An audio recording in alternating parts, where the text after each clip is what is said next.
नमस्कार दोस्तों, आज हम रिवाइज करने वाले हैं ऐसे 315 द मोस्ट डिमांडिंग टॉपिक। बहुत सारे लोगों को इस टॉपिक में प्रॉब्लम होती है। कुछ लोग तो ये भी प्लान बना लेते हैं कि क्यों ना इसको ड्रॉप कर दें, क्यों ना इसको छोड़ दें। पर मेरी ओपिनियन ये है कि पहला आपका ऑप्शन ये होना चाहिए कि आप ट्राई करो कि हम पूरा करेंगे। चलो मान लो आपको लगता है कि नहीं संभाल पा रहे हैं, तब भी मैं कहूँगा कि कभी भी पूरा कोई भी स्टैंडर्ड टॉपिक ड्रॉप नहीं करना चाहिए। उसकी बजाय आप क्या कर सकते हो, आप इसको पूरा सुनो। सपोज मैंने जितने भी टाइम में, मान लो 1-2 घंटे में रिवीजन कराया, तो आप देख लो कि कौन से टॉपिक हैं जो इजीली रिटेन किए जा सकते हैं, तो उनको बस रख लो।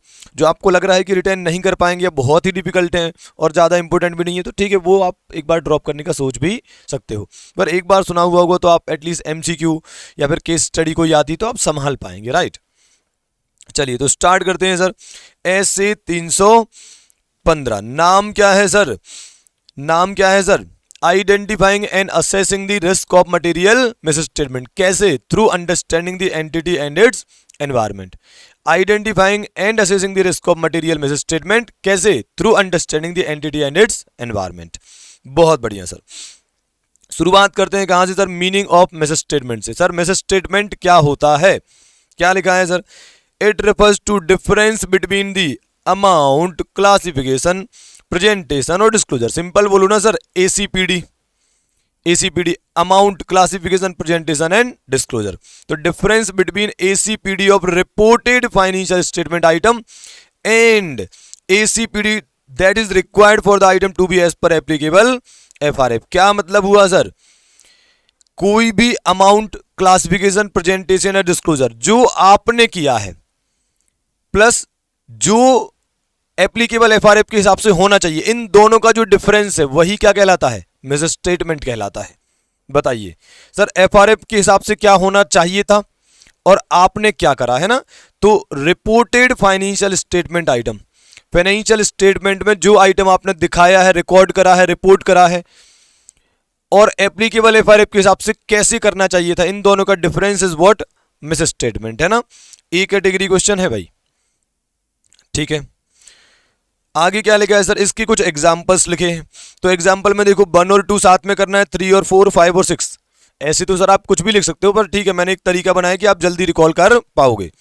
तो सर अकाउंटिंग पॉलिसी अगर आप गलत सेलेक्ट कर लेते हो या गलत अप्लाई कर देते हो तो ये एक मिसस्टेटमेंट है।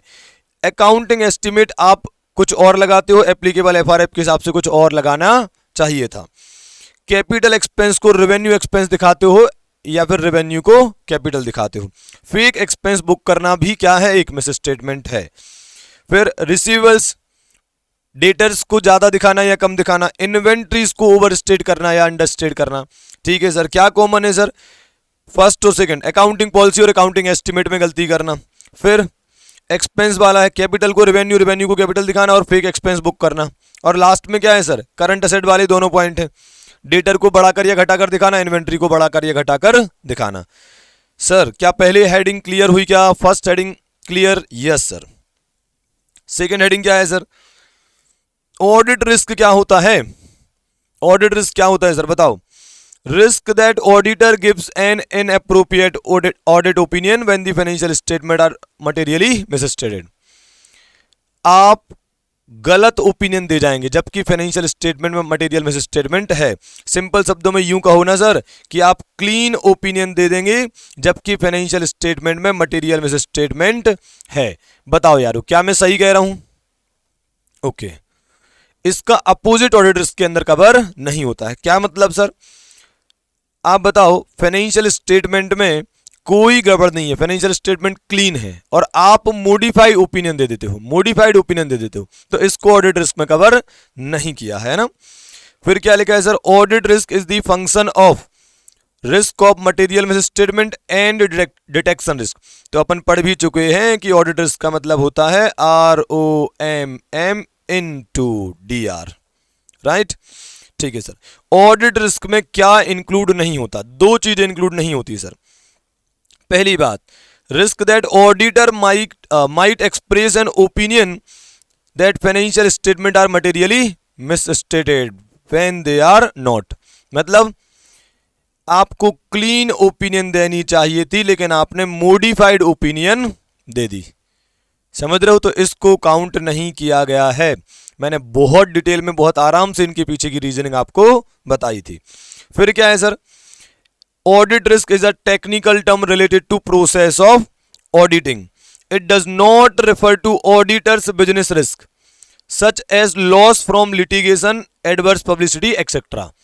मतलब सर ऑडिटर की पर्सनल रिस्क कवर यहां पर नहीं होती है, ऑडिटर की बिजनेस रिस्क यहां पर कवर नहीं होती है, जैसे कि लिटिगेशन या एडवर्स पब्लिसिटी। भाई मैं अच्छा ऑडिट नहीं करूंगा, गलत ओपिनियन दे दूंगा तो मेरी एडवर्स पब्लिसिटी होगी, डिफेम होगा मैं, ये सब चीजें होंगी, लेकिन ये ऑडिट रिस्क नहीं है। ऑडिट रिस्क का मतलब केवल कितना है कि आप क्लीन ओपिनियन दे जाएंगे, जबकि फाइनेंशियल स्टेटमेंट में मटेरियल मिस स्टेटमेंट था। देखो आप ऑडिट रिस्क की डेफिनेशन में क्या लिखा है। Audit risk is the risk that auditor gives an inappropriate opinion when the financial statement are materially misstated. ठीक है, फिर क्या लिखा है sir? Auditor's role in audit risk. Sir he can only influence the detection risk. तो sir audit risk बराबर होता है IR इंटू CR। अब ये दोनों तो एंटिटी की रिस्क होती है, इन दोनों को तो इन्फ्लुएंस कर नहीं सकता ऑडिटर। कौन सी रिस्क है जो ऑडिटर के कंट्रोल में होती है? वो है DR।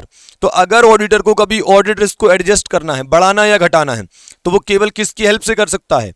DR की हेल्प से कर सकता है, डिटेक्शन रिस्क की हेल्प से कर सकता है। तो यहां पर ये लिखा है he can only influence DR, IR CR belong to and are influenced by the entity. So auditor must reduce DR to keep audit risk at low level. DR may be reduced by increasing area of checking. ये क्या लिखा है sir? अगर आप चाहते हो कि detection risk कम हो जाए, या यूं कहो कि आप चाहते हो कि हर चीज डिटेक्ट हो जाए, कुछ भी अनडिटेक्टेड ना रहे, तो क्या करें सर? एरिया ऑफ चेकिंग बढ़ा दो, सैंपल साइज बढ़ा दो, एरिया ऑफ चेकिंग बढ़ा दो, नंबर ऑफ एरिया सब ज्यादा चेक करो, सैंपल साइज बढ़ा दो। ठीक है, और आप अपनी टीम में कॉम्पिटेंट और एक्सपीरियंस पर्सन रख लो अपनी टीम में, तो वो अच्छे से चेकिंग करेंगे, तो डिटेक्शन रिस्क अपने आप कम हो जाएगी। बोलो यारो, क्या सेकंड हेडिंग क्लियर हुई सभी के लिए? ठीक है, थर्ड है सर इनहेरेंट रिस्क क्या होती है? इनहेरेंट रिस्क क्या होती है? क्या लिखा है sir? IR is the susceptibility of an assertion. Assertion assertion assertion, तीन चीजों की अजर्सन होती है। About a class of transaction, account balance and presentation and disclosure. ठीक है, टू अ मिस स्टेटमेंट। तो मैं तो सिंपल लिख देता हूं कि जहां भी अजर्सन वर्ड आए साथ में क्या लिख देना? About an ABCD। ABCD मतलब अकाउंट बैलेंस, क्लासिफिकेशन और डिस्क्लोजर, या क्लास ऑफ ट्रांजेक्शन बोल दो आप उसको। Account balance, class of transaction और disclosure. Account balance, class of transaction and disclosure, ABCD है ना। तो IR is the susceptibility of an assertion about an ABCD to a misstatement. इस बात का डर कि किसी अजर्सन में मिस स्टेटमेंट तो नहीं है। और जहां पर भी मिस स्टेटमेंट बढ़ा है, क्या लिखोगे? That could be material either individually और when aggregated with other misstatement, otherwise इसको पढ़ने की जरूरत नहीं है। समझ रहे हो? जहां मिस स्टेटमेंट आए वहां पर ये तो आप लिख ही देंगे। तो इस बात की ससेप्टेबिलिटी की किसी अजर्सन में मिस स्टेटमेंट हो सकता है, इस बात की संभावना कि किसी अजर्सन में मिस स्टेटमेंट हो सकता है। Before consideration of any related controls, ये मानते हो कि एंटिटी में कोई कंट्रोल नहीं है। ध्यान रखिए, इनहेरेंट रिस्क को डिफाइन करते समय अपन ये मानते हैं कि कंट्रोल्स नहीं है। अरे कंट्रोल लगा दोगे तो इनहेरेंट रिस्क तो गई ना, तो अपन मानते हैं कि कंट्रोल नहीं है अभी। फिर देखो कहां कहां पर क्या रिस्क है, वो इनहेरेंट रिस्क होती है ना। ओके, IR के बारे में क्या लिखा है? It is higher for some assertions than for others. जैसे कि कॉम्प्लेक्स कैलकुलेशन में इनहेरेंट रिस्क ज्यादा हो सकती है, इजी कैलकुलेशन में इनहेरेंट रिस्क कम होगी। ऑब्वियसली यार, गलतियां वही होंगी जहां पर चीजें कॉम्प्लेक्स होंगी। फिर क्या लिखा है? It is important to consider the reason for each identified IR। जितनी भी IR आपको मिलेंगी, आपको उनका रीजन जरूर कंसिडर करना है कि ये इनहेरेंट रिस्क किस रीजन से हो रही है, चाहे भली रिस्क कम क्यों ना हो। तो रिस्क कम हो, इनहेरेंट रिस्क कम हो या ज्यादा हो, वो क्यों हो रही है, किस वजह से हो सकती है, वो वजह, वो रीजन आपको जरूर कंसिडर करना है, ताकि आप आगे की टेस्ट ऑफ कंट्रोल और सब्सटेंट ऑडिटर ढंग से, मतलब सब्सटेंट ऑडिट प्रोसीजर वगैरह आप ढंग से कर पाए। बताओ, कुल मिलाकर आगे की प्रोसीजर ढंग से आप डिजाइन कर पाए। तो भाई ऐसा समझो, मैं हमेशा बोलता हूं कि यार आज कोई भी गड़बड़ हो, तो जैसे मान लो 1000 रुपये से कोई अमाउंट कम है या ज्यादा है, तो बात केवल ये नहीं कि 1000 रुपये से, बात यह है कि किस वजह से है। क्या फ्रॉड की वजह से 1000 रुपये गड़बड़ है, या गलती से 1000 रुपये गड़बड़ है? अगर फ्रॉड की वजह से गड़बड़ है तो ये बहुत बड़ी बात है। अदरवाइज भले 1000 का अमाउंट छोटा हो सकता है ना। तो आपको इनहेरेंट रिस्क छोटी हो मतलब कम हो या ज़्यादा हो, उसका रीजन जरूर कंसिडर करना है। कब? जब आप आगे की प्रोजेक्ट डिजाइन कर रहे होंगे तब। सर ये कभी आएगा? नहीं, एमसीक्यू में कभी ये लाइंस आपको दिख सकती हैं। फिर लिखा है एक्सटर्नल सर्कमस्टेंसेस भी बिजनेस रिस्क को और रिस्क को बढ़ा सकते हैं, या यूं कहो कि आईआर को बढ़ा सकते हैं। मतलब सिंपल शब्दों में इनहेरेंट रिस्क एक्सटर्नल सर्कमस्टेंसेस से भी अफेक्ट होती है। जैसे कि आप कोई एंटिटी है, वो किसी ऐसी इंडस्ट्री से बिलोंग करती है जहां पर टेक्नोलॉजिकल डेवलपमेंट बहुत फास्ट होता है, तो वहां पर ये इनहेरेंट रिस्क अपने आप हो जाएगी कि जो एंटिटी की इन्वेंट्री है वो हो सकता है ऑब्सोलेट हो जाए, क्योंकि यार टेक्नोलॉजिकल डेवलपमेंट फास्ट है, हर दूसरे दिन नई नई चीज़ें आ जाती है। तो इसका मतलब जो चीज़ें रखी हुई हैं वो क्या हो सकती हैं? ऑब्सोलेट हो सकती हैं। ठीक है, बहुत बढ़िया सर। और आगे चलते हैं। Few examples of inherent risk MCQ में आ सकता है और अदरवाइज भी क्वेश्चन बन सकता है भाई, है ना। What is inherent risk, right with examples, है ना। तो इनहेरेंट रिस्क के बारे में थोड़ा ये बता देंगे अपन, ठीक है। फिर कुछ एग्जाम्पल में 2 एग्जाम्पल दिए हैं। कोई अकाउंटिंग स्टैंडर्ड है जो गाइडेंस प्रोवाइड करता है किसी कॉम्प्लेक्स इशू पर। हो सकता है सिंस ये इशू कॉम्प्लेक्स है तो मैनेजमेंट क्या करेगा, इसको समझ नहीं पाएगा। मतलब किसी अकाउंटिंग स्टैंडर्ड में किसी कॉम्प्लेक्स इशू के रिगार्डिंग गाइडेंस दिया है, डिस्क्रिप्शन दिया है, बातें बताई गई हैं, हो सकता है मैनेजमेंट उनको ना समझ पाए क्योंकि चीज़ें कॉम्प्लेक्स हैं। ठीक है, तो यहाँ पर क्या रिस्क है? हो सकता है कि जब इस मैटर को वो लोग क्या करें, रिकॉर्ड करें फाइनेंशियल स्टेटमेंट में, तो हो सकता है इसमें कुछ गड़बड़ हो जाए। सिंपल है यार, अगर वो किसी अकाउंटिंग स्टैंडर्ड में दी गई कोई बात नहीं समझ पाएंगे तो उसको उस तरीके से फॉलो भी नहीं कर पाएंगे, तो इस हिसाब से तो फाइनेंशियल स्टेटमेंट में गड़बड़ होने की संभावना है। समझ रहे हो? तो एक तरीके से एक तरीके से ये इनहेरेंट रिस्क को जन्म दे देता है ये सिचुएशन। ठीक है, और क्या लिखा है? There are large number of business failures in an industry.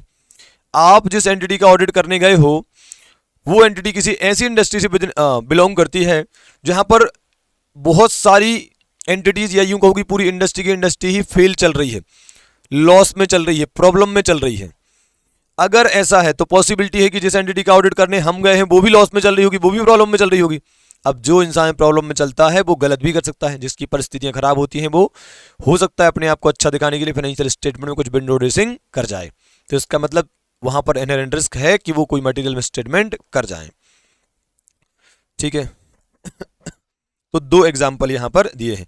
अगर कोई ईएस में कोई कॉम्प्लेक्स इशू दिया है, हो सकता है मैनेजमेंट उसको ना समझ पाए और इस वजह से क्या कर जाए, उसकी रिकॉर्डिंग जब फाइनेंशियल स्टेटमेंट में करे तो गलती कर जाए। तो ये इनहेरेंट रिस्क क्या है यहाँ पर कि ईएस में लिखी गई बातें हो सकता है वो ना समझ पाए। दूसरे में क्या लिखा है सर? अगर बिजनेस फेलियर चल रहा है पूरी इंडस्ट्री में ही, तो हो सकता है अपनी एंटिटी भी फेल चल रही होगी, लेकिन वो अपने आप को पास दिखाने के लिए, मतलब अच्छा दिखाने के लिए, हो सकता है वो क्या कर जाए, कुछ विंडो ड्रेसिंग कर जाए अपनी फाइनेंशियल स्टेटमेंट में। कंट्रोल रिस्क क्या होती है sir? Risk that a misstatement could occur in an assertion. इस बात की रिस्क कि किसी अजर्सन में मिस स्टेटमेंट हो सकता है। इस बात की रिस्क कि किसी अजर्सन में मिस स्टेटमेंट हो सकता है। सर यही का यही तो इनहेरेंट रिस्क में लिखा था। हाँ, इतना तो सेम है, अभी आगे कुछ और लिखा है। देखो, जहां पर भी अजर्सन वर्ड आए तो आप एबीसीडी तो लिख देना, account balance, class of transaction और डिस्क्लोजर, है ना। तो risk that a misstatement that could occur in an assertion, that could be material. Material आए तो फिर वो ईदर इंडिविजुअली और when aggregated with other misstatement, ये तो लिखना ही है। Will not be PDC, will not be prevented, detected और corrected on timely basis by entity's internal control. इस बात की रिस्क की किसी अजर्सन में, इस बात की रिस्क की किसी अजर्सन में मिस स्टेटमेंट हो सकता है और हमारी एंटिटी के कंट्रोल उस मिस स्टेटमेंट को ना तो प्रिवेंट कर पाएंगे, ना डिटेक्ट कर पाएंगे और ना ही करेक्ट कर पाएंगे ऑन टाइमली बेसिस। एंटिटी के इंटरनल कंट्रोल टाइमली बेसिस पर उस मिस स्टेटमेंट को प्रिवेंट, डिटेक्ट और करेक्ट नहीं कर पाएंगे। इस बात की risk is what? Control risk. There exist an inverse relation, MCQ बन जाएगा, between control risk and efficiency of internal control system. अगर कंट्रोल्स ज्यादा एफिशिएंट होंगे, अगर एफिशिएंसी हाई होगी तो कंट्रोल रिस्क क्या होगी? कम होगी, और अगर कंट्रोल्स लेस एफिशिएंट होंगे तो कंट्रोल रिस्क ज्यादा होगी। ओके, फिर क्या लिखा है? However internal control system can only reduce but not eliminate ROMM due to inherent limitation of internal control system. इसका मतलब क्या इंटरनल कंट्रोल सिस्टम्स लगाने से रिस्क ऑफ मटेरियल मिसस्टेटमेंट खत्म हो जाती है? क्या कंट्रोल्स लगाने से एंटिटी में अब कोई रिस्क नहीं है, अब कोई गड़बड़ नहीं होगी? ऐसा नहीं है। आप कंट्रोल लगाकर कोई भी रिस्क को रिड्यूस कर सकते हो, एलिमिनेट नहीं कर सकते हो, हमेशा के लिए खत्म नहीं कर सकते हो। बताइए क्या यहां तक की बात आपको समझ में आई? यस सर, यहां तक तो हमको समझ में। अब अपन ने कंट्रोल रिस्क के भी एग्जाम्पल पढ़े थे, अपन ने कंट्रोल रिस्क के एग्जाम्पल भी पढ़े थे। जैसे आपको अगर याद हो तो एक वो फायर एक्सटिंग्विशर और स्मोक डिटेक्टर्स लगाए हैं। किसी एंटिटी ने फायर से होने वाली लॉस से बचने के लिए स्मोक डिटेक्टर या फायर एक्सटिंग्विशर्स लगाए हैं। तो अब ये एक तरीके से उन्होंने कंट्रोल डिवाइस करा है, कंट्रोल लगाया है। अब इसमें रिस्क क्या है? इसमें ये रिस्क है कि हो सकता है कि स्मोक डिटेक्टर्स खराब हो गए हों, फायर एक्सटिंग्विशर एक्सपायर हो गए हैं, वो अब हो सकता है वर्क ही ना करे, वर्किंग कंडीशन में ही ना हो। ऐसे एक पेटी केस वाला पड़ा था, तो यहाँ पर मैं ऐड करना भूल गया हूँ, मैं यहाँ पर वो ऐड कर दूंगा, आप देख लेना। अगर कभी एमसीक्यू में क्वेश्चन बने तो बस आप इतना ध्यान रखना कि अगर वो बोलें कि इनमें से कौन सा कंट्रोल रिस्क का एग्जाम्पल है, तो आप ध्यान रखना कंट्रोल रिस्क में स्पेशल बात ये होती है कि पहले वो कहेंगे कि हमने कंट्रोल्स लगाए हैं, entity has devised a control, entity has implemented the following controls, मतलब एंटिटी ने कंट्रोल्स लगाए हैं। बेटा कंट्रोल रिस्क तभी होगी ना जब कंट्रोल लगाए गए होंगे, है ना। अगर कंट्रोल नहीं लगाए हैं, कंट्रोल की कोई बात नहीं हो रही, मतलब वो इनहेरेंट रिस्क की बात कर रहे हैं, ठीक है। और अगर कोई रिस्क ऑडिट प्रोसीजर से रिलेटेड है, सैम्पलिंग वगैरह से रिलेटेड है, तो वो ऑडिटर की साइड की रिस्क है ना, ठीक है। अगला है डिटेक्शन रिस्क। इसमें क्या बताया है sir? SA 200 defines detection risk as the risk that procedures performed by the auditor to reduce the audit risk to an acceptably low level will not detect a misstatement that exists and that could be material, वो either individually or when aggregated with other misstatement। Simple शब्दों में auditor के द्वारा लगाई गई audit procedure, auditor के द्वारा लगाई गई ऑडिट प्रोसीजर मिसस्टेटमेंट को डिटेक्ट नहीं कर पाएंगी। ऑडिटर के द्वारा लगाई गई ऑडिट प्रोसीजर में से स्टेटमेंट को ढूंढ नहीं पाएंगी, डिटेक्ट नहीं कर पाएंगी, ये होती है डिटेक्शन रिस्क। बाकी सब कहानियां हैं। डिटेक्शन रिस्क दो टाइप की हो सकती है, सैंपलिंग रिस्क और नॉन सैंपलिंग रिस्क, ठीक है। क्या लिखा है sir? Sampling risk is the risk that auditors conclusion based on a sample may be different from the conclusion if the entire population were subjected to same audit procedure। Auditor ने sample select करके sample पर जो audit procedure लगाई हैं और जो conclusion निकाला है, अगर वही ऑडिट प्रोसीजर वो पूरी पॉपुलेशन पर लगाता तो शायद कंक्लूजन कुछ और आता। तो ये डिफरेंस आने का डर इज व्हाट? सैंपलिंग रिस्क, ठीक है। It means that the sample was not representative of the population. Obviously यार, अगर आप गलत सैंपल सेलेक्ट करोगे, सैंपल का साइज छोटा सेलेक्ट करोगे या सैंपल का सिलेक्शन का मेथड गलत रखोगे, तो फिर अगर सैंपल ही इनएप्रोप्रिएट होगा तो उस पर कैसी भी ऑडिट प्रोसीजर लगा लो, उसके रिजल्ट तो इनएप्रोप्रिएट ही होंगे, है ना। तो अगर सैंपलिंग में कोई गड़बड़ की वजह से अगर रिस्क होती है तो वो होती है sampling risk. Non sampling risk मतलब क्या होता है? सैंपल सिलेक्शन की मेथड सही थी, सैंपल का साइज सही था, सब कुछ सही था, मतलब सैंपल में कोई गड़बड़ नहीं है। अब सैंपल आपने सही सिलेक्ट करा लेकिन उस पर गलत ऑडिट प्रोसीजर लगा दी। लगानी टेस्ट ऑफ डिटेल थी, आपने एनालिटिकल प्रोसीजर लगा दी। लगानी इंक्वायरी प्लस इंस्पेक्शन थी, आपने केवल इंक्वायरी लगा दी, मतलब आपकी ऑडिट प्रोसीजर इनएप्रोप्रिएट है, तो वो कहलाती नॉन सैंपलिंग रिस्क। तो नॉन सैंपलिंग रिस्क मतलब अदर देन सैंपलिंग रिस्क, है ना। रीड कर देता हूं। Non sampling risk is the risk that the auditor reaches an erroneous conclusion for any reason not related to sampling risk. Example, auditor may reach an erroneous conclusion due to application of some inappropriate audit procedure. गलत audit procedure लगा रहे हो तो obviously risk तो होगा, लेकिन क्या ये सैंपलिंग में गलती होने से हुआ? नहीं, इसलिए कौन सी रिस्क है? Non sampling risk. अगला है रोमम में exist at two levels. Risk of material misstatement दो लेवल पे हो सकती है, एक तो ओवरऑल फाइनेंशियल स्टेटमेंट लेवल पर और एक अजर्सन लेवल पर, मतलब छोटे लेवल पर, ठीक है सर। तो या तो कोई रिस्क ऐसी हो सकती है जो पूरे फाइनेंशियल स्टेटमेंट को परवेसिवली व्यापक रूप से अफेक्ट करेगा, पूरे फाइनेंशियल स्टेटमेंट को गड़बड़ कर देने वाली risk is what? Financial statement level की रिस्क। या फिर बहुत सारी अजर्सन, पोटेंशियली अफेक्ट मेनी अजर्सन, बहुत सारी अजर्सन अगर एक साथ अफेक्ट हो रही है तो वो भी क्या है सर? फाइनेंशियल स्टेटमेंट लेवल की रिस्क मानी जाएगी। और अगर कोई एक आधा अजर्सन में प्रॉब्लम हो रही है, अजर्सन में मतलब हो सकता है कि किसी के एग्जिस्टेंस पर डाउट है, किसी वैल्यूएशन में डाउट है, किसी असेट की राइट्स एंड ऑब्लिगेशन में डाउट है, तो किसी इंडिविजुअल लेवल पर रिस्क है, किसी एक आध दो अजर्सन में अगर प्रॉब्लम है तो वो अजर्सन लेवल की रिस्क कहलाती है, राइट। ठीक है, तो ROMM at the assertion level are assessed to determine what nature, time, extent of further audit procedure. हम अजर्सन लेवल पे रिस्क इसलिए डिसाइड करते हैं तब ताकि हम फर्दर ऑडिट प्रोसीजर का नेचर, टाइम, एक्सटेंट डिसाइड कर पाएं। ठीक है सर, अब बढ़ते हैं हम आगे सर। आगे क्या लिखा है, inherent risk and control risk are collectively known as ROMM. पता है आपको, ROMM equals to IR into CR। Inherent risk and control risk are entity's risk, पता है आपको। They exist independently of the audit of the financial statement. Audit हो या ना हो IR CR तो रहेंगी, क्योंकि इनका ऑडिट से कोई कनेक्शन नहीं है, ये तो एंटिटी के रिस्क हैं तो वो तो रहेंगी। ऑडिटर केवल इन्हें आइडेंटिफाई और असेस कर सकता है और उसके हिसाब से अपनी डिटेक्शन रिस्क को एडजस्ट करके ओवरऑल ऑडिट रिस्क को एडजस्ट कर सकता है। ठीक है, ये लिखा है ROMM equals to IR into CR।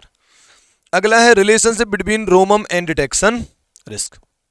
ठीक है, there is an inverse relationship between DR and the combined level of IR and CR। Inverse relation है, अगर IR CR दोनों हाई मिले आपको तो क्या करना, DR को थोड़ा कम रख लेना ताकि आपकी ओवरऑल ऑडिट रिस्क कम हो जाए। और यदि IR CR दोनों कम हो तो DR आप थोड़ी हायर भी रख सकते हो ताकि आपका ऑडिट रिस्क ठीक ठाक बैलेंस लेवल पर मेंटेन रहे। ओके, समझ में आया क्या? ये बहुत अच्छे से अपन ने ये पढ़ा था यार। अगर IR CR हमको ज्यादा दिखेगा तो हम DR कम रखना चाहेंगे ना, क्योंकि ओवरऑल ऑडिट रिस्क हमको बैलेंस करके रखना है ना। फिर क्या लिखा है, कंबाइंड असेसमेंट ऑफ द रोमम। इस पर R बना लेना, ये भूलने की संभावना है, ऑल्दो बहुत इंपॉर्टेंट तो ये नहीं है। क्या लिखा है sir, SAs do not ordinarily refer IR and CR separately.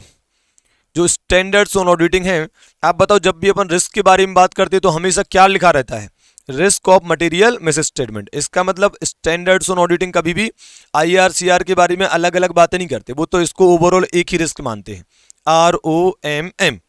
ठीक है, but rather to a combined assessment of रोम।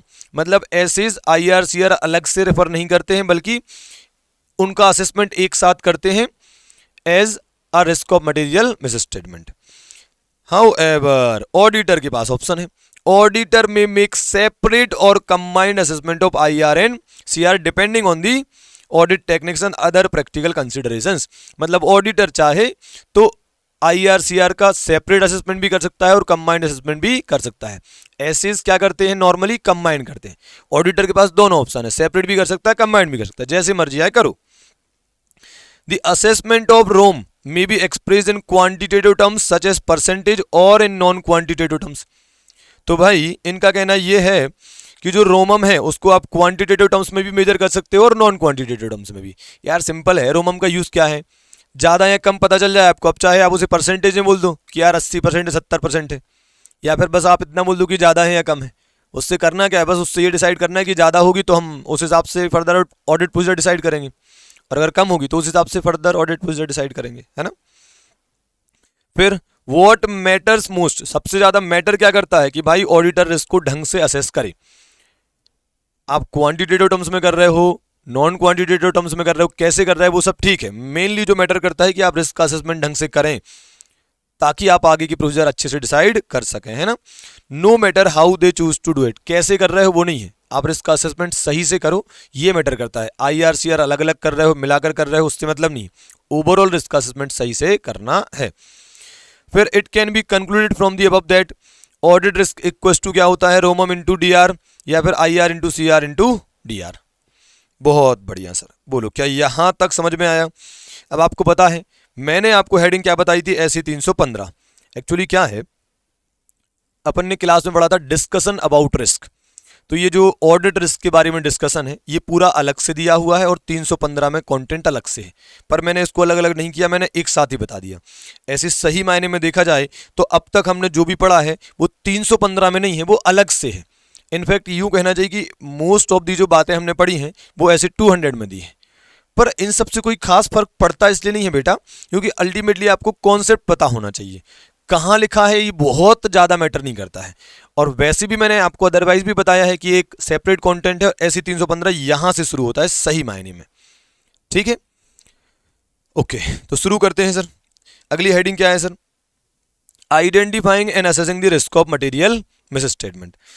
तो सर रिस्क को आइडेंटिफाई और असेस करा जाता है दो लेवल पे, फाइनेंशियल स्टेटमेंट लेवल और अजर्सन लेवल पे, ठीक है, अपन ने पढ़ा हुआ है। और इस पर्पस के लिए जो ऑडिटर होता है वो आइडेंटिफाई और असेस करता है रोमम को कैसे, उसका एक प्रोसेस है।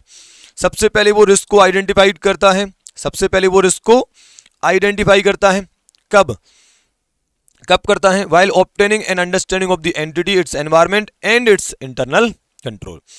फिर जो रिस्क को आइडेंटिफाई करा है उसको असेस करता है, assess the identified risk and evaluate whether they relate more pervasively to the financial statement। वो रिस्क जो आइडेंटिफाई करी है रिस्क उसको असेस करता है कि वो रिस्क ज्यादा है या कम है, देखता है कि क्या वो पूरे फाइनेंशियल स्टेटमेंट को अफेक्ट कर रही है, बहुत सारी एजर्सन को अफेक्ट कर रही है, या एक आधा एजर्सन को अफेक्ट कर रही है ना। फिर जो रिस्क आपने आइडेंटिफाई करी है उसको रिलेट करना है, that what can go wrong. आपने बोल दिया यहाँ पर रिस्क है वहां पर रिस्क है, भाई बताओ तो इसमें गलत क्या हो सकता है, तो उस हिसाब से फिर चेकिंग करने वाला ध्यान रखेगा कि यार इसमें ये गलती हो सकती है, तो उस एंगल से चीजों को देखेगा, है ना। So relate the identified risk to what can go wrong at the assertion level. और लास्ट क्या है, consider the likelihood of misstatement. जो गलतियां जो मिस स्टेटमेंट आपको मिले हैं, आप देखो उनका लाइक्लीहुड मतलब उनका चांसेस कितना है, उनकी होने की पॉसिबिलिटी कितनी है, including the possibility of multiple miss statement. क्योंकि सोचो अगर किसी रिस्क के होने की संभावना है, लाइक्लीहुड ही बहुत कम है, तो वो रिस्क से ज्यादा टेंशन हमको है नहीं, पर अगर वो रिस्क होने की पॉसिबिलिटी बहुत ज्यादा है तो वो हमें मैटर करती है। तो आइडेंटिफाई करो, फिर आइडेंटिफाइड रिस्क को असेस करो, फिर जो आइडेंटिफाइड रिस्क है उसको रिलेट करो, that what can go wrong eight एजर्सन level, and finally उसका लाइक्लीहुड कंसीडर करो कि इसके होने की पॉसिबिलिटी कितनी ज्यादा है। बोलो यारो। अब आ जाते हैं अगली heading, what is included in the RAP. Risk assessment procedure क्या होता है, ऐसे 315 का नाम जिसको याद है उसको रैप की डेफिनेशन याद होगी। बताओ सर रैप क्या है, सर ये एक ऑडिट प्रोसीजर है, क्या लिखा है, it is an audit procedure perform to obtain understanding of the entity and its environment including the entity's internal control. क्यों सर यह एक ऑडिट प्रोसीजर है जिसके अंदर हम एंटिटी को समझते हैं, उसके एनवायरमेंट को समझते हैं, उसके कंट्रोल को समझते हैं। क्यों समझते हैं, क्यों क्यों क्यों, बताओ बताओ बताओ। To identify and assess the risk of material misstatement whether due to fraud और error at the financial statement level और अजर्सन लेवल। तो सर एंटिटी, उसका एनवायरमेंट, उसके कंट्रोल्स को समझते हैं ताकि हम रिस्क को आइडेंटिफाई और असेस कर सकें, ठीक है। रिस्क असेसमेंट प्रोसीजर में क्या क्या इंक्लूड होता है सर, 3 चीजें। मतलब आप कुछ भी कर रहे हो, चाहे आप रैप लगाओ चाहे आप फैप लगाओ, कुछ भी करो आप मुझे ये बताओ, आप कोई भी प्रोसीजर लगाओगे तो अल्टीमेटली उसके लिए मेथड्स कौन कौन से अवेलेबल हैं, वही 7 ICI और, है ना, inquiry, confirmation, analytical procedure, inspection, observation, recalculation, reperformance. Procedures तो वही है, मेथड्स तो वही है। तो अब रैप लगा रहे हो तो उन्हीं ICI और में से ही कुछ आएंगी यहाँ पर। तो यहाँ पर 4 आ रही हैं, कौन कौन सी, inquiry, analytical procedure, observation and inspection. अब रिकैलकुलेशन नहीं आया यहाँ पर, री परफॉर्मेंस यहाँ पर नहीं आया, एक्सटर्नल कंफर्मेशन यहाँ पर नहीं आया। क्यों नहीं आया, अरे भाई अमाउंट को थोड़ी चेक कर रहे हैं, अभी तो रिस्क को आइडेंटिफाई और असेस कर रहे हैं, अभी अमाउंट को चेक थोड़ी ना कर रहे हैं जो रिकैलकुलेशन करें, जो री परफॉर्मेंस करें। एक्सटर्नल कंफर्मेशन किसका ले यार, अभी तो रिस्क को समझ रहे हैं, अभी तो एंटिटी को समझ रहे हैं, कोई अमाउंट डेटर क्रेडिटर थोड़ी चेक कर रहे हैं कि अपन एक्सटर्नल कंफर्मेशन ले लें। तो इसलिए ये तीनों नहीं है यहाँ पर, ठीक है। अब इंक्वायरी, भाई मुझे रैप जानना है, मुझे रैप लगाना है, मतलब रिस्क को आइडेंटिफाई और असेस करना है। तो पहला तरीका है मैं पूछताछ कर लूँ, दूसरा है मैं एनालिटिकल प्रोसीजर की हेल्प से रिस्क को आइडेंटिफाई असेस करूँ, तीसरा मैं चीज़ों को ऑब्जर्व करूँ, इंस्पेक्ट करूँ, शायद उससे भी रिस्क का आइडिया मिल जाए, है ना। सबसे पहला सवाल, इंक्वायरी किससे करना है, मैनेजमेंट से करना है और अदर्स से करना है विद इन दी एंटिटी, ठीक है। तो यहां पर बताया है कि इंक्वायरी किस किस से आप कर सकते हो। तो inquiry of management and of others within the entity, much of the information is obtained by the auditors through inquiry from management and others. मतलब इंक्वायरी करने से बहुत सारी रिस्क रिलेटेड इंफॉर्मेशन हमें मिल जाती है, ठीक है। However, the auditor may also obtain information from others within the entity and other employees. मतलब एंटिटी के दूसरे लोगों से भी हम इंक्वायरी कर सकते हैं, ऐसा नहीं कि हमें मैनेजमेंट से ही करना है, मैनेजमेंट के अलावा भी दूसरे लोगों से इंक्वायरी कर सकते हैं to know the information about risk. अब बताओ सर एग्जांपल में कौन कौन से, किन किन लोगों से हम इंक्वायरी कर सकते हैं। इंटरनल ऑडिट पर्सनल से और इंटरनल लीगल काउंसिल से। इन हाउस बोलो, इंटरनल बोलो, तो इंटरनल ऑडिटर से, इंटरनल लीगल काउंसिल से, इन 2 लोगों से हम इंक्वायरी कर सकते हैं। हम दो टाइप के एम्प्लॉयज से बात कर सकते हैं, सेल्स और मार्केटिंग वाले एम्प्लॉयज से, और एक और, अच्छा ये सीक्वेंसिंग यहाँ पर थोड़ा सा मैं चेंज कर देता हूँ। देखो आपको क्या करना है, 1 ये हो जाएगा, 2 ये हो जाएगा, इंटरनल ऑडिट पर्सनल और इंटरनल लीगल काउंसिल। फिर दो टाइप के एम्प्लॉयज, ये और ये, ठीक है। एक वो एम्प्लॉय जो कॉम्प्लेक्स ट्रांजेक्शन को या अनयूजुअल ट्रांजेक्शन को रिकॉर्ड करने में लगे हैं, कॉम्प्लेक्स या अनयूजुअल ट्रांजेक्शन को रिकॉर्ड करने में लगे हैं, और मार्केटिंग और सेल्स वाले। फिर 5 और 6 में क्या हो जाएगा, रिस्क मैनेजमेंट फंक्शन और इंफॉर्मेशन सिस्टम वाले लोगों से। अगर एंटिटी में सेपरेट डिपार्टमेंट बना है रिस्क मैनेजमेंट का तो उन लोगों से बात कर सकते हैं, और जो इंफॉर्मेशन सिस्टम वाले हैं, जो पूरा सॉफ्टवेयर पूरा आईटी वाला काम देखते हैं, उन लोगों से भी हम बात कर सकते हैं। बोलो यार, क्या यहां तक क्लियर है? अपन ये देख लेते हैं कि किससे क्या इंक्वायरी कर सकते हैं। इंटरनल ऑडिटर, इंटरनल ऑडिटर हमको क्या बताएगा सर? देखो, internal auditor provide information about internal audit procedure performed during the year relating to internal control and whether the management satisfactorily responded to findings। मतलब इंटरनल कंट्रोल के बारे में हमें internal auditor जानकारी दे देगा। इन लोगों के इंटरनल कंट्रोल कैसे हैं, उनमें कमियां है या नहीं है, अगर उनमें कमियां हैं तो क्या मैनेजमेंट ने उनको रिस्पॉन्ड करके सही करा है या नहीं करा है। तो इंटरनल कंट्रोल के इवेल्युएशन को लेकर बहुत सारी जानकारी इंटरनल ऑडिटर हमें दे देता है। इसके अलावा क्या है sir, in house legal council आपको बता देगा कि कौन कौन से लिटिगेशंस चल रहे हैं, compliance with laws and regulation से रिलेटेड बातें, knowledge of fraud, warranties, post sales obligations, ये सारी सीधी सी बात है, जिन जिन चीजों से रिलेटेड लिटिगेशन क्लेम्स वगैरह चल रहे हैं उनकी जानकारी आपको वकील मतलब एडवोकेट से मिल जाएगी। मार्केटिंग और सेल्स वाले आपको बता देंगे changes in the entity's marketing strategies and sales trend, अभी क्या सेल्स ट्रेंड चल रहा है, एंटिटी की क्या सेल्स रिलेटेड मार्केटिंग स्ट्रेटेजीज हैं उनके बारे में बता देगा। तो उससे भी हम एक अंदाजा लगा पाएंगे कि यार कुछ गड़बड़ चल रहा है क्या, कुछ रिस्क है क्या। पता चला सेल्स ट्रेंड डिक्लाइनिंग चल रहा है और फाइनेंशियल स्टेटमेंट में इंक्रीजिंग ट्रेंड दिख रहा है ना। फिर जो कॉम्प्लेक्स ट्रांजैक्शन को रिकॉर्ड कर रहे हैं वो बता देंगे कि उन्होंने अप्रोप्रिएटनेस मतलब सही तरीके से सिलेक्ट और अप्लाई करी है अकाउंटिंग पॉलिसीज। कॉम्प्लेक्स ट्रांजैक्शन को रिकॉर्ड करते समय सही अकाउंटिंग पॉलिसी उन्होंने फॉलो करी है या नहीं करी है, इसके रिगार्डिंग जानकारी हमें उनसे बात करके पता चल जाएगी। फिर 5th और 6th में क्या है, रिस्क मैनेजमेंट वाले आपको बता देंगे ऑल रिस्क के बारे में, चाहे वो ऑपरेशनल रिस्क हो चाहे वो रेगुलेटरी रिस्क हो, कोई भी रिस्क हो जो फाइनेंशियल रिपोर्टिंग को अफेक्ट कर रही है वो सब जानकारी आपको रिस्क मैनेजमेंट वाले लोगों से मिल जाएगी। और क्या जानकारी देंगे ये लोग यार, रिस्क वाली तो लोग हैं। इन्फॉर्मेशन सिस्टम वाले आपको बता देंगे कि क्या सिस्टम में कोई चेंज हुआ है क्या, सिस्टम के कंट्रोल कभी फेल हुए हैं क्या, या और कोई अदर आईटी रिलेटेड रिस्क है क्या, तो वो सब बता देंगे आपको। समझ में आया? Done sir. अब आगे क्या है सर, एनालिटिकल प्रोसीजर। 3 चीजें थी सर रैप के अंदर, इंक्वायरी, एनालिटिकल प्रोसीजर, ऑब्जर्वेशन और इंस्पेक्शन। इंक्वायरी हम 6 लोगों से कर सकते हैं, वो हम पढ़ चुके हैं। अब हम बात कर रहे हैं एनालिटिकल प्रोसीजर की, इसके आने की पॉसिबिलिटी थोड़ा कम है, देख लेते हैं। Analytical procedure can provide new information about the entity, helping auditors assess risk of material miss statement and plan appropriate responses. New information भी मिल जाती है हमें एनालिटिकल प्रोसीजर से। मान लो आप इस साल की सेगमेंट इंफॉर्मेशन को लास्ट ईयर की सेगमेंट इंफॉर्मेशन से कंपेयर कर रहे हो सकता है आपको कोई ऐसा सेगमेंट इस साल दिख जाए जो पिछले साल सेगमेंट था ही नहीं, या कोई सेगमेंट पिछली बार गायब था इस बार दिख रहा है आपको, समझ रहे हो आपको, या फिर पिछली बार था इस बार मिसिंग है।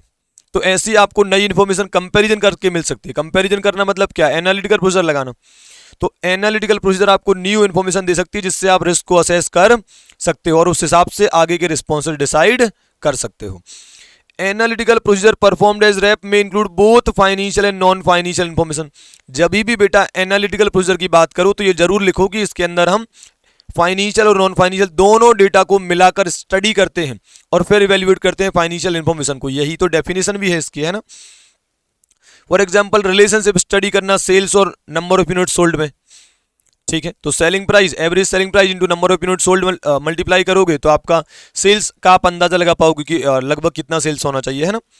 फिर एनालिटिकल प्रोसीजर हेल्प करते हैं क्या आइडेंटिफाई करने में, unusual transactions, event, amount, ratios, trend. जो भी unusual trend, ratios, amount, event, transaction जो भी अनयूजुअल हो सकता है वो सब बताने में कौन हेल्प करता है, एनालिटिकल प्रोसीजर। अनयूजुअल चीजों, एबनॉर्मल चीजों को बताने में हेल्प करते हैं, ठीक है। अनयूजुअल और अनएक्सपेक्टेड रिलेशनशिप, अगर कुछ अनयूजुअल दिखाई दे तो वो हमें एनालिटिकल प्रोसीजर से पता चल जाता है। अब अनयूजुअल दिखाई देगा मतलब क्या है, इसका मतलब ये कि कहीं ना कहीं रिस्क है। Unusual transaction, unusual relationship, unusual trend may assist the auditor in identifying the risk of material misstatement, especially ROMM due to fraud। फिर लिखा है ऑब्जर्वेशन एंड इंस्पेक्शन, ऐसा भी हो सकता है कि अकेला 3 नंबर का क्वेश्चन बन जाए। तो सर देखो क्या लिखा है, ऑब्जर्वेशन एंड इंस्पेक्शन में सपोर्ट इंक्वायरीज, जो मैं पूछताछ करके आया हूं, अगर मुझे उसको सपोर्ट देना है, मुझे जानना है कि वो जो मैंने पूछा है, जो मुझे पता चला है वो सही है कि गलत है, तो अब आप चीजों को खुद ऑब्जर्व कर लो, खुद चीजों को इंस्पेक्ट कर लो, डॉक्यूमेंट्स देख लो, तो आपको पता चल जाएगा कि जो आपने सुना था वो सही है या नहीं है। तो ऑब्जर्वेशन और इंस्पेक्शन क्या करते हैं, सपोर्ट करते हैं इंक्वायरी के लिए, जो इंक्वायरी आपने मैनेजमेंट और अदर्स से की थी। इसके अलावा में also provide the information about the entity and its environment. इसका मतलब एक तो इंक्वायरी को सपोर्ट करते ही हैं ये दोनों, प्लस आपको कुछ अदर जानकारी भी एंटिटी और उसके एनवायरमेंट के बारे में मिल सकती है थ्रू ऑब्जर्वेशन और इंस्पेक्शन। अब इसमें क्या क्या इंक्लूड होता है सर, ऑब्जर्वेशन और इंस्पेक्शन में क्या इंक्लूड होता है, आप जैसे ही किसी बिजनेस प्रीमाइसेस का ऑडिट करने गए, तो जैसे ही आप एंटर होंगे, सबसे पहले आपको वहां के प्रीमाइसेस और प्लांट दिखेंगे, आप उनको ऑब्जर्व करोगे, प्रीमाइसेस और प्लांट दिखेंगे, उनको ऑब्जर्व करोगे, वहां पर जो ऑपरेशंस चल रहे हैं उनको आप ऑब्जर्व करोगे, तो प्लांट प्रीमाइसेस दिखे, फिर आप अंदर गए तो आपको ऑपरेशंस दिखे, तो ये दो चीजों को आपने एक तरीके से क्या कर लिया, ऑब्जर्व कर लिया, कैसे क्या प्रीमाइसेस हैं, बिल्डिंग है, क्या ऑपरेशंस चल रहे हैं। इन दो चीजों को आप क्या कर सकते हो, इनको आप कर लोगे inspect. Document such as business plan, strategies, records, internal control manuals, इन सारे डॉक्यूमेंट को आप इंस्पेक्ट कर सकते हो। इसके अलावा रिपोर्ट्स जो मैनेजमेंट ने प्रिपेयर करी हैं या टीसीडब्ल्यूजी ने प्रिपेयर करी हैं, वो रिपोर्ट्स को भी आप इंस्पेक्ट कर सकते हो। जैसे कि मैनेजमेंट आपका ये इंटरिम फाइनेंशियल स्टेटमेंट बनाता है, उनको इंस्पेक्ट कर सकते हो, या जो बोर्ड मीटिंग के मिनट्स वगैरह होते हैं आप उनको इंस्पेक्ट कर सकते हो। बोलो यारो, क्या ये क्लियर है? Yes sir. अब चलते हैं अपन 11th नंबर की हेडिंग पर, understanding the entity and its environment. ठीक है, क्वेश्चन क्या है, in performing an audit of financial statement the auditor should have और obtain knowledge of the business. Auditor जब ऑडिट करने जाता है तो ऑडिटर को नॉलेज ऑफ बिजनेस लेना चाहिए। इस बात को आपको ऐसे 315 के हिसाब से बताना है। सिंपल शब्दों में आप बार बार बोलते हो सर कि आप एंटिटी को समझोगे, उसके एनवायरनमेंट को समझोगे, ताकि आप रिस्क को आइडेंटिफाई और असेस कर सको। तो एंटिटी और एनवायरनमेंट को समझना मतलब करना क्या है, क्या समझना है, एंटिटी एनवायरनमेंट को समझना मतलब क्या समझना है, समझ रहे हो आप। नॉलेज ऑफ बिजनेस लेना है मतलब क्या नॉलेज लेना है, तो वो बातें यहां पर बताई गई हैं, बहुत जरूरी है भाई। ये 5 चीजों का नॉलेज अगर आपने ले लिया, 5 चीजों का नॉलेज ले लिया, मतलब आपने उसके उस एंटिटी और उसके एनवायरनमेंट का नॉलेज ले लिया है। सबसे पहला, रेलिवेंट इंडस्ट्री, रेगुलेटरी और other external factor including applicable FRF. जिस एंटिटी का आप ऑडिट करने गए वो किस इंडस्ट्री से है, कौन से नियम कानून उसके ऊपर अप्लाई होते हैं, और अदर एक्सटर्नल फैक्टर। तो एंटिटी से डायरेक्ट नहीं भिड़ना, अभी एंटिटी के बाहर किस इंडस्ट्री से हो तुम, कौन से नियम कानून तुम्हारी इंडस्ट्री में लगते हैं, ये सब बातें जानी। फिर एंटिटी से पूछेंगे नेचर ऑफ एंटिटी, एंटिटी के स्पेसिफिक हो गए, अब एंटिटी के बारे में जानना है। फिर उसके ऑब्जेक्टिव्स और स्ट्रेटेजीज जानना है, और साथ में उससे रिलेटेड जो बिजनेस रिस्क हैं वो जानना है। फिर उनके फाइनेंशियल परफॉर्मेंस जानना है, measurement and review of entities financial performance. और फिर और डेप्थ में जाए अपन तो जो अपना मेन अल्टीमेट ऑब्जेक्टिव है वो क्या है, फाइनेंशियल स्टेटमेंट चेक करना। तो क्या हो जाएगा, एंटिटी का selection and application of accounting policy कैसा है, और अगर चेंज करें तो उसके पीछे क्या रीजंस हैं। ठीक है, आपको बताएं इन सब की डिटेलिंग है, ये 5 पॉइंट्स की डिटेलिंग है जो हम अभी पढ़ने वाले हैं। पर इसमें ये वाला जो पॉइंट है ये मैंने यहीं क्लोज कर दिया क्योंकि इसमें ज़्यादा कुछ है नहीं। तो ऑडिटर को नॉलेज ऑफ बिजनेस लेना होता है, एंटिटी और उसके एनवायरनमेंट को समझना होता है, उसके लिए उसको 5 चीज़ें समझनी होती हैं। उसमें 5वीं चीज़ क्या है कि एंटिटी का सिलेक्शन और एप्लीकेशन ऑफ अकाउंटिंग पॉलिसी सही है या नहीं है, वो आपको समझना होता है, और अगर चेंजेस हो रहे हैं तो किस रीजन से हो रहे हैं। अब इसके अंदर ऑडिटर क्या इवैल्यूएट करता है कि क्या एंटिटी की अकाउंटिंग पॉलिसी अप्रोप्रिएट है बिजनेस के हिसाब से, क्या एप्लीकेबल एफआरएफ के हिसाब से ही है वो पॉलिसीज। तो ये सब चीजें इसके अंदर आ जाती हैं। मतलब सेपरेट क्वेश्चन इस पर तो नहीं बन सकता है, लेकिन ऊपर के जो 4 पॉइंट है इन पर सेपरेट क्वेश्चन बन सकता है। ठीक है, तो शुरू करते हैं कहां से, relevant industry, regulatory and other external factor including applicable FRF. Separate question 3 number या 4 नंबर का बन सकता है। क्या लिखा है सर, रेलिवेंट इंडस्ट्री फैक्टर में क्या लिखा है, क्या क्या इसके अंदर आता है, देखो पूरी चीज़ें बताइए। रेलिवेंट इंडस्ट्री ये लिखा, रेगुलेटरी फैक्टर्स ये लिखे, और एक्सटर्नल फैक्टर्स ये लिखे। ठीक है, तीनों के बारे में थोड़ा थोड़ा बताना है। Relevant industry factor includes industry conditions, जैसे कि क्या कॉम्पिटिटिव एनवायरनमेंट है, सप्लायर कौन है, कस्टमर कौन है, सप्लायर कस्टमर के रिलेशन कैसे हैं, टेक्नोलॉजिकल डेवलपमेंट कैसा है, मतलब उस इंडस्ट्री के बारे में जानना है। कितना टेक्नोलॉजिकल डेवलपमेंट है, कितना कंपटीशन है, कौन सप्लायर है, कौन बायर्स हैं या कस्टमर्स हैं, उनके रिलेशंस क्या हैं। ठीक है, वही लिखा है मार्केट कॉम्पिटिशन्स, ये एग्जांपल्स लिखे। मार्केट कॉम्पिटिशन, क्या सीजनल एक्टिविटी में ये वाली इंडस्ट्री एंगेज है क्या, या नॉन सीजनल में भी है या क्या है। ठीक है, प्रोडक्ट टेक्नोलॉजी, तो वही टेक्नोलॉजिकल डेवलपमेंट हो जाएगा। ठीक है, the industry in which entity operates may give rise to specific risk of material misstatement. भाई आप जिस इंडस्ट्री से बिलोंग करते हो उस हिसाब से भी risk of material miss statement का आइडिया लग सकता है। कुल मिलाकर यह है यार कि आप एंटिटी की इंडस्ट्री को समझेंगे तो आप समझ पाएंगे कि एंटिटी इंडस्ट्री के हिसाब से चल रही है, कुछ और कर रही है। पता चला इंडस्ट्री में कुछ और चल रहा है और एंटिटी के यहाँ कुछ और चल रहा है, मतलब पॉसिबिलिटी है कि कुछ एंटिटी ने गलत दिखा है, कुछ ना कुछ गड़बड़ जरूर है। तो अगर आप रोमम रिस्क को आइडेंटिफाई असेस करना चाहते हो तो आपको समझना पड़ेगा इंडस्ट्री के बारे में कि इंडस्ट्री में क्या चलता है, उसी हिसाब से हमारी एंटिटी में होना चाहिए। नहीं हो रहा मतलब कुछ गड़बड़ है। ठीक है, फिर रेलिवेंट रेगुलेटरी फैक्टर, मतलब नियम कानून कौन से लगते हैं एंटिटी पर, वो समझना है। तो regulatory environment includes among other factors, कौन सा एफआरएफ फाइनेंशियल स्टेटमेंट बनाते हैं कौन कौन से नियम कानून लगते हैं, क्या लगता है वो हमें इसके अंदर जानना है। कौन कौन से लीगल और दूसरे कौन कौन से लॉज एंड रेगुलेशन अप्लाई होते हैं, एक्ट अप्लाई होते हैं। पॉलिटिकल एनवायरनमेंट, क्या ये गवर्नमेंट कंपनी है, क्या पॉलिटिक्स या पॉलिटिशियंस का भी इसमें इन्वॉल्वमेंट है या इंटरफ्रेंस है। एग्जाम्पल्स में क्या लिखा है, कौन से अकाउंटिंग प्रिंसिपल और इंडस्ट्री स्पेसिफिक प्रैक्टिस है, ये आ जाएगा एप्लीकेबल एफआरएफ में एक तरीके से कि इंडस्ट्री में क्या चल रहा है, कौन से प्रिंसिपल फॉलो होते हैं, कौन सी स्पेसिफिक प्रैक्टिसेस फॉलो होती हैं। फिर और कौन से रेगुलेटरी फ्रेमवर्क चल रहे हैं, जैसे कि ट्राई, तो ट्राई की भी रेगुलेशन अप्लाई होते होंगे टेलीकॉम कंपनीज पर। फिर other legislation and regulation significantly affect the entities operations, और भी नियम कानून हो सकते हैं जो एंटिटी के ऑपरेशन को अफेक्ट करेंगे, जैसे कि एनवायरमेंटल रिलेटेड एक्ट हो सकते हैं। फिर टैक्सेशन, देखो ये पॉलिटिक्स वाले में आ जाएगा, पॉलिटिकल एनवायरनमेंट में टैक्सेशन, गवर्नमेंट पॉलिसीज वगैरह जो अफेक्ट कर सकती हैं ऑपरेशंस को। एनवायरमेंटल रिक्वायरमेंट है ना, थोड़ा थोड़ा भी याद रह जाएगा तो काम हो जाएगा यार, है ना। फिर examples of other external factor में आ जाएगा, आपको पता करना है जनरल इकोनॉमिक कंडीशन अभी कंट्री की क्या चल रही है, क्या इंटरेस्ट रेट चल रही है, इस इंडस्ट्री में फाइनेंस अवेलेबल है भी या नहीं, या कित अभी है कि नहीं है, इन्फ्लेशन रेट क्या चल रही है, ये सब मैटर करते हैं यार। इन्फ्लेशन रेट पता होगा, अगर वो बढ़ा होगा इस बार तो अपन अंदाजा लगाएंगे कि यार इस बार एंटिटी की इनपुट कॉस्ट बढ़ जानी चाहिए, समझ रहे हो। अगर इंटरेस्ट की रेट बढ़ी है तो मतलब कॉस्ट ऑफ बोरोविंग बढ़ गई होगी। तो ये सब चीज़ें भी आपको कहीं ना कहीं एक रफ आइडिया बनाने में हेल्प करेंगी जब आप सही में बुक्स ऑफ अकाउंट को चेक करोगे तो, है ना। तो ये हो गया आपका relevant industry, regulatory and other external factor वाला पॉइंट।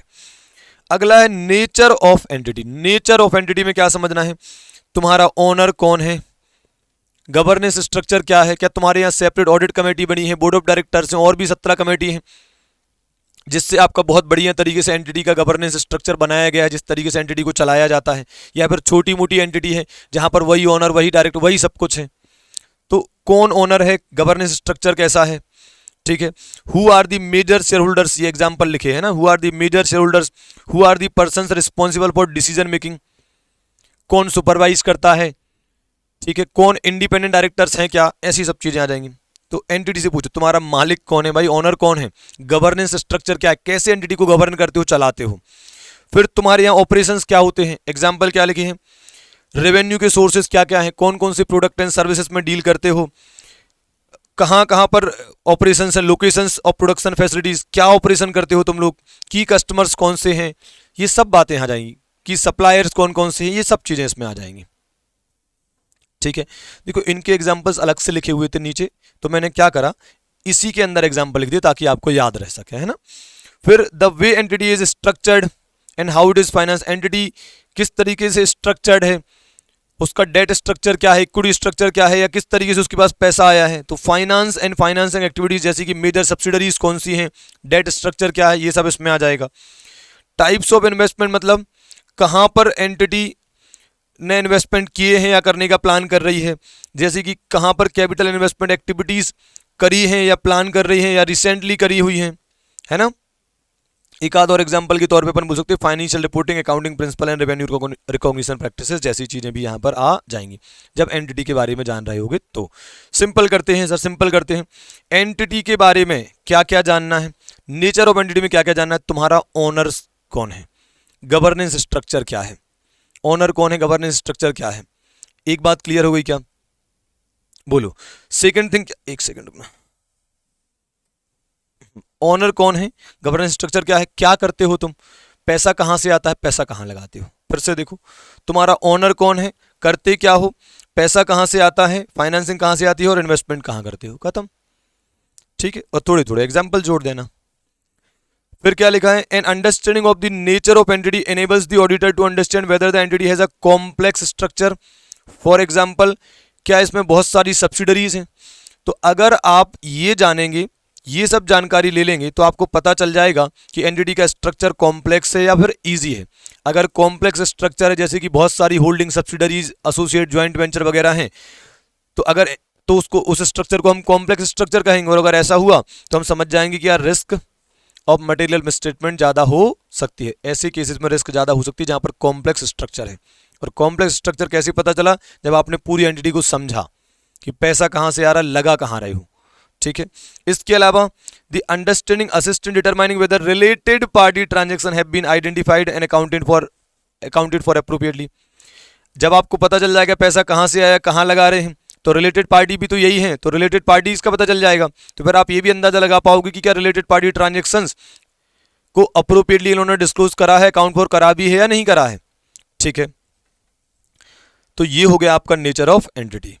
अगला हेडिंग क्या है sir, the entities objectives strategies and those related business risk that में रिजल्ट इन रोमम। देखो 315 का जो खराब पोर्शन है बेटा, वो यही चल रहा है। अगर आपकी इस पर कमांड है तो आपको 315 टफ नहीं लगेगा। Audit risk, IR, CR, DR, इनमें क्या था, उसके बाद भी चीजें कठिन नहीं थी। मेन यही है जो पोर्शन थोड़ा सा भारी है। अगर इस पर ठीक ठाक भी कमांड आ जाए, काम चलाओ भी कि थोड़ा बहुत लिख देंगे तो भी काम चल जाएगा अपना, है ना। क्या लिखा है, the entity's objectives strategies and those related business risk.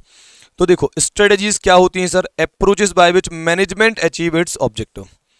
Her entity के अपने ऑब्जेक्टिव्स होते हैं। उन ऑब्जेक्टिव्स को अचीव करने के लिए वो क्या करते हैं, स्ट्रेटेजीज बनाते हैं। ठीक है, और ये स्ट्रेटेजीज और ऑब्जेक्टिव्स समय के साथ चेंज होते रहते हैं। इन्हीं की वजह से कभी कभी क्या हो सकती है, बिजनेस रिस्क हो सकती है। जैसे मैंने जियो का एग्जाम्पल दिया था, आज आपने इस ऑब्जेक्टिव के साथ कि हमें अपना मार्केट शेयर बढ़ाना है टेलीकॉम इंडस्ट्री में, आपने स्ट्रेटेजी बनाई कि हम 1 साल फ्री चलाएंगे, फ्री चला दिया। अब अगले साल मान लो आपका शेयर नहीं बढ़ पाया तो लॉस तो हो ही गया, इतना मेजर लॉस हो गया फर्स्ट ईयर में, वो तक रिकवर नहीं कर पाओगे, ये तो बड़ी रिस्क हो सकती है। ठीक है, तो कभी कभी आपके ऑब्जेक्टिव स्ट्रेटेजीज की वजह से भी बिजनेस रिस्क जन्म लेती है। ठीक है, तो बिजनेस रिस्क के बारे में क्या लिखा है, बिजनेस रिस्क मतलब एंटिटी का कोई ना कोई लॉस हो सकता है, तो उसके बिजनेस में किसी भी तरीके से अगर कोई लॉस हो सकता है तो वो रिस्क क्या है, उसके लिए बिजनेस रिस्क है। जैसे किसी कॉम्पिटिटर का आ जाना है ना, या आपने कोई अनाप शनाप खर्चा कर दिया है, अब उसको रिकवर करने की रिस्क हो सकती है आपके ऊपर। एक्सपांसन कर दिया है, तो अब एक्सपांसन तो कर दिया है तो खर्चे तो बढ़ गए हैं, अब उसको रिकवर करने की रिस्क हो सकती है। कोई नया प्रोडक्ट लॉन्च करा है तो खर्चे तो कर चुके हो रिसर्च एंड डेवलपमेंट में, अब उसको उसके खर्चे रिकवर करने का रिस्पॉन्सिबिलिटी है। क्या पता कर पा रहे हो कि नहीं कर पा रहे हो, रिसर्च एंड डेवलपमेंट में लाखों करोड़ों खर्चा कर दिए, अब वो प्रोडक्ट नहीं चला तो रिकवर भी तो करना है। ये सब क्या है, बिजनेस रिस्क है। Business risk is broader then risk of material misstatement of the financial statement. रोमम से बड़ी रिस्क है बिजनेस रिस्क, बिजनेस रिस्क के अंदर आता है रोमम। देखो लिखा है, though it includes the latter. Business risk में अराइज फ्रॉम चेंज और कॉम्प्लेक्सिटी। बिजनेस रिस्क कहां से आती है, आप पता है, इसको अगर भुला भी दें तो दिक्कत नहीं है, मेन ये यहां से शुरू होता है। बिजनेस रिस्क को फोकस करा इस पॉइंट में, इनका ये मानना है, समझो इस पॉइंट में ये बताना चाहते हैं कि बिजनेस रिस्क की वजह से रिस्क ऑफ मटेरियल मिसस्टेटमेंट भी हो सकती है। जिसका बिजनेस पे रिस्क आ जाए, जिसके बिजनेस पर रिस्क आ जाए, जिसका बिजनेस खतरे में पड़ जाए, जो लॉस में चला जाए, जो परेशानी में चला जाए, तो हो सकता है बेचारा वो झूठी चीजें दिखाने लगे, हो सकता है वो फाइनेंशियल स्टेटमेंट में कुछ गड़बड़ करने लगे, और वो ऐसा करेगा तो इसका मतलब ये क्या बन जाएगी हमारे लिए, risk of material misstatement in the financial statement, है ना। ठीक है, तो पहले हम बिजनेस रिस्क के बारे में बताएंगे कि ये रोमम से बड़ी टर्म है और इसके अंदर रोमम भी इंक्लूड होता है। फिर क्या लिखा है, an understanding of the business risk facing the entity increases the likelihood of the रोमम। जो एंटिटी बिजनेस रिस्क को फेस कर रही है, संभावना है कि वहां पर रोमम भी हो सकता है। सीधी सी बात है, जिसके यहाँ सब अच्छा चल रहा है वो कुछ गड़बड़ थोड़ी करेगा। जो प्रॉब्लम में चल रहा है, जिसके यहाँ रिस्क चल रही है, वही बेचारा गड़बड़ कर सकता है। तो एक बिजनेस रिस्क अगर कोई एंटिटी फेस कर रही है तो संभावना है कि उस एंटिटी में रिस्क ऑफ मटेरियल मिसस्टेटमेंट भी हो सकता है। Since most business risk will eventually have financial consequences, हर एक बिजनेस रिस्क का अंत क्या होता है कि उसका कुछ ना कुछ फाइनेंशियल कॉन्सिक्वेंस होता है, और इसलिए फाइनेंशियल स्टेटमेंट को अफेक्ट कर सकती है हर एक बिजनेस रिस्क, और फाइनेंशियल स्टेटमेंट को अफेक्ट कर सकती है तो उस रिस्क से हमें भी मतलब है। However, the auditor does not have a responsibility, auditor की रिस्पॉन्सिबिलिटी नहीं है कि वो सारी की सारी बिजनेस रिस्क को आइडेंटिफाई और असेस करे।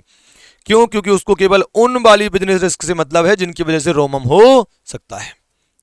ठीक है, एग्जाम्पल्स ऑफ मैटर, कुछ नया हो रहा है, इंडस्ट्री में डेवलपमेंट हो गया है, इंडस्ट्री अब जो कीपैड हैं उनसे टच स्क्रीन पर पहुंच गई है। नोकिया याद आ रहा है, और अगर नोकिया के पास, उस कंपनी के पास अगर अच्छे एम्प्लॉइज, अच्छी टेक्नोलॉजी, अच्छे रिसोर्सेज नहीं है तो संभावना है कि वो एंटिटी खत्म हो जाएगी, जैसे कि नोकिया हुआ।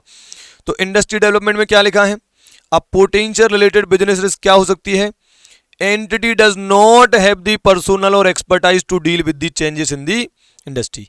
भाई इंडस्ट्री आगे बढ़ गई, डेवलपमेंट हो गया है, अब तुम्हारे पास भी वैसे एक्सपर्टाइज, वैसे लोग होना चाहिए कि तुम भी साथ में चल सको, नहीं चल पाओगे बाहर हो जाओगे। ठीक है, तो ये है। अब देखो, जब आप बाहर होने की स्थिति में आओगे, सुनना, कनेक्ट करके बताता हूं, अगर आप इंडस्ट्री के साथ नहीं चल पाए तो आप लॉसेस में जाने लगेंगे। अब लॉसेस में जाने लगेंगे मतलब प्रॉब्लम में चले गए, प्रॉब्लम में चले गए तो या तो सच सच बता दोगे कि प्रॉब्लम में चले गए हो फाइनेंशियल स्टेटमेंट के माध्यम से, या फिर फाइनेंशियल स्टेटमेंट में झूठा दिखाओगे, नहीं नहीं हमें कोई प्रॉब्लम नहीं, हमारा सब ठीक चल रहा है, ताकि हमारे शेयर प्राइसेस ना गिरे, है ना। सिमिलरली आपने कोई नया प्रोडक्ट या सर्विस लॉन्च करा है तो उसमें क्या बिजनेस रिस्क हो सकती है कि अब आपकी प्रोडक्ट लाइबिलिटी बढ़ गई है, आप ऑलरेडी बहुत सारा खर्चा कर चुके हो, आपको कवर तो करना है, तो या तो सच्ची में कवर करने की कोशिश करोगे, नहीं कर पाओगे तो झूठे दिखाओगे कि हम कवर कर रहे हैं। और लास्ट, आपने बिजनेस का एक्सपांसन कर दिया है, इसमें बिजनेस रिस्क क्या हो सकती है कि हो सकता है आपने डिमांड ढंग से एक्यूरेट, मतलब डिमांड ढंग से आपने या एक्यूरेटली आपने कैलकुलेट ना करी हो सकता है डिमांड कम हो, लेकिन आप एक्सपांसन तो कर चुके हो, तो खर्चे तो रिकवर करने हैं, नहीं कर पाओगे, झूठी दिखाओगे कि हम कर रहे हैं कवर, ताकि शेयर के प्राइसेस ना गिरें, कंपनी डिफेम ना हो, जो भी है।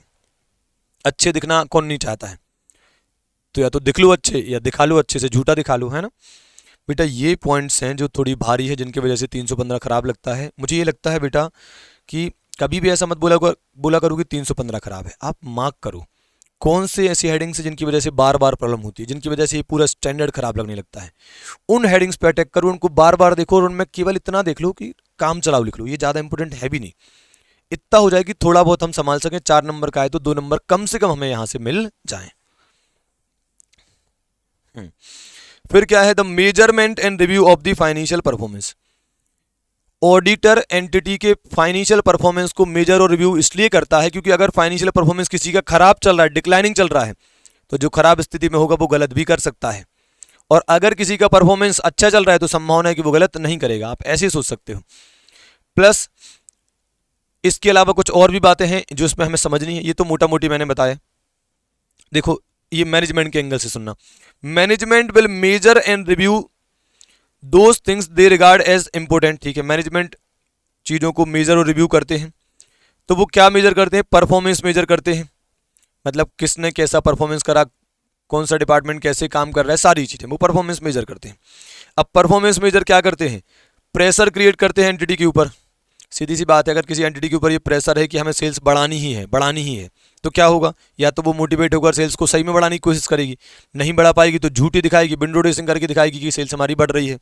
ठीक है, तो दिस प्रेशर या तो may motivate the management to take decisions to improve the business performance. Pressure में क्या करता है इंसान, या तो मोटिवेट होकर सही में वो काम कर डालेगा, या फिर मोटिवेट होने की बजाय क्या करेगा, मिसस्टेट कर देगा फाइनेंशियल स्टेटमेंट को। ठीक है, आपके ऊपर प्रेशर आ रहा है घर से कि बेटा इस बार पास होना ही है, क्या करोगे आप, या तो खूब सारी मेहनत करने के लिए मोटिवेट हो जाओगे, मेहनत करके पास हो जाओगे, या फिर झूठ बोलोगे, झूठा दिखाओगे कि मैं पास हो रहा हूं, या मैं अच्छा परफॉर्म कर रहा हूं, या मैं मेहनत कर रहा हूं, ऐसा। Accordingly, an understanding of the entity's performance measure assist the auditor in considering whether pressure to achieve the performance target may result in increasing the ROM. हमें एज एन ऑडिटर ये देखना है कि क्या एंटिटी में लोगों के ऊपर प्रेशर क्रिएट हो रहा है टारगेट अचीव करने के लिए, तो क्या इस प्रेशर की वजह से क्या रिस्क ऑफ मटेरियल मिसस्टेटमेंट हो सकती है। मतलब सीधी सी बात है, प्रेशर आएगा टारगेट अचीव करने का, तो या तो वो लोग टारगेट अचीव कर लेंगे या नहीं कर पाएंगे और झूठा दिखाएंगे कि टारगेट अचीव हो गया है, तो मतलब फाइनेंशियल स्टेटमेंट में कुछ चीजें गलत दिखाएंगे ऐसा। Examples for measuring and reviewing financial performance, financial performance को मेजर और रिव्यू करने के लिए आप क्या क्या चीजों को देख सकते हो, कौन कौन सी चीजों से आप ये परफॉर्मेंस मेजर कर सकते हो। क्रेडिट रेटिंग एजेंसीज क्या बोल रही हैं, भाई मैं अभी बैठा हूं, मेरे पास किसी एंटिटी का ऑडिट आया है, अभी मैं वहां गया नहीं हूं, मुझे उस एंटिटी के बारे में जानकारी ले रहा हूं मैं, तो मुझे उनके फाइनेंशियल परफॉर्मेंस को देखना है। उठा लो पुराने 5 साल के फाइनेंशियल स्टेटमेंट, वो हाथ में आ गए, इससे आप period on period financial performance analysis कर सकते हो। इसके अलावा क्रेडिट रेटिंग एजेंसीज क्या बोल रही हैं उस एंटिटी के बारे में जिसका मैं ऑडिट करने गया हूं। इसके अलावा इन लोगों ने जो बजट फोरकास्ट और एंटीसिपेटेड डेटा बनाए थे उनको अचीव करा कि नहीं करा, समझ रहे हो आप, उनसे कंपेयर करना, एक्चुअल डेटा को बजट और एंटीसिपेटेड डेटा से कंपेयर करना। अगर वो मीट नहीं हो रहे हैं मतलब प्रेशर क्रिएट होगा, मतलब झूठा दिखाएंगे, ठीक है। की परफॉर्मेंस इंडिकेटर्स, कुछ और भी इंडिकेटर्स हो सकते हैं जो किसी के फाइनेंशियल परफॉर्मेंस को बताएंगे, जैसे कुछ रेशियोज हो सकते हैं, कुछ ट्रेंड वगैरह हैं, कुछ और अदर स्टैटिस्टिक्स हो सकते हैं जिनसे आपको पता चल जाएगा कि परफॉर्मेंस कैसा चल रहा है। आप किसी के टर्नओवर रेशियोज देख लो, उससे पता चल जाएगा कि वो कितने बढ़िया काम कर रहे हैं। डेट इक्विटी रेशियो देख लो, जीपी रेशियो देख लो, ठीक है। तो ये सब चीजें हैं। अगला है 16, understanding the entity a continuous process, dynamic process of gathering, updating और analysing information throughout the audit. Sir entity को समझने की प्रोसेस हमेशा चलने वाली प्रोसेस है।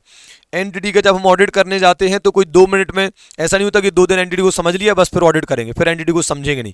2 दिन में केवल एक मोटा मोटी ज्ञान मिलता है। सही मायने में आप एंटिटी को हमेशा समझते रहते हो, सालों साल समझते रहते हो, पूरे ड्यूरिंग द ईयर समझते रहते हो। तो एंटिटी को की अंडरस्टैंडिंग लेना एक कंटिन्यूअस और डायनेमिक प्रोसेस है, ठीक है। उसमें हम हमेशा एंटिटी के बारे में इंफॉर्मेशन गैदर करते रहते हैं और अपनी इंफॉर्मेशन को अपडेट करते रहते हैं और अकॉर्डिंगली ऑडिट प्रोसीजर अप्लाई करते रहते हैं।